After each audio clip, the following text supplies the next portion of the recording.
just the first taste of show business for the whole week. Please welcome on the program, Cats, Chito Alcid Talks. Sa pagpasok ng Wawa Willie sa noontime show, nagkaroon na naman ng changes sa dalawang network. Alam niyo ba yung Be Careful With My Heart ng ABS-CBN ay gagawin ng tanghali? So, tsugi na muna ang It's Showtime. Pagkatapos, ang makakatapat ito ng Itbulaga. Ngayon, tingnan natin kung alis sa tatlo, nasanay na mga tao, hindi ba doon sa mga musical show, variety show, game show, pagtanghali. Ngayon, itong si Aisa Sigera ay nag-resign doon sa Be Careful With My Heart dahil nga makakatapat dito ang Itbulaga. Alam mo naman si Aisa, Little Miss Philippines, 26 years ago, doon siya nakilala. Kaya utang na loob, hindi niya pwedeng tapatan yung kabilang programa, itong ang Itbulaga. Alam mo mga artista talaga, no? Ang bilis ng panahon, maraming lumalaos, ang bilis ng pagkakataon na sila ay lumalaos na. Halimbawa, ang mga artista katulad ni Freddy Aguilar, noon talaga sikat na sikat internationally, anak, etc.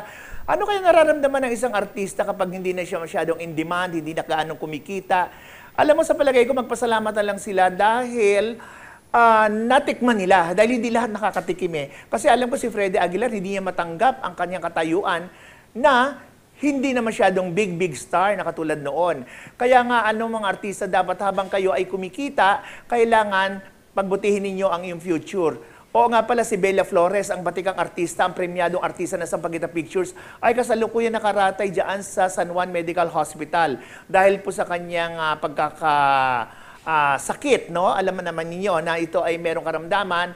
At sabi nga ng kanyang anak na si Ruby, humingi sila ng suporta. Nagpapasalamat sila sa katulad ni Susan Roses, Gloria Romero, Budsanson Roa, Pempe Rodrigo, sa mga unang tumulong. At saka ang unang-unang ang nakatulong, naglagay ng 50,000 sa kanila, ay itong si Ben Chan.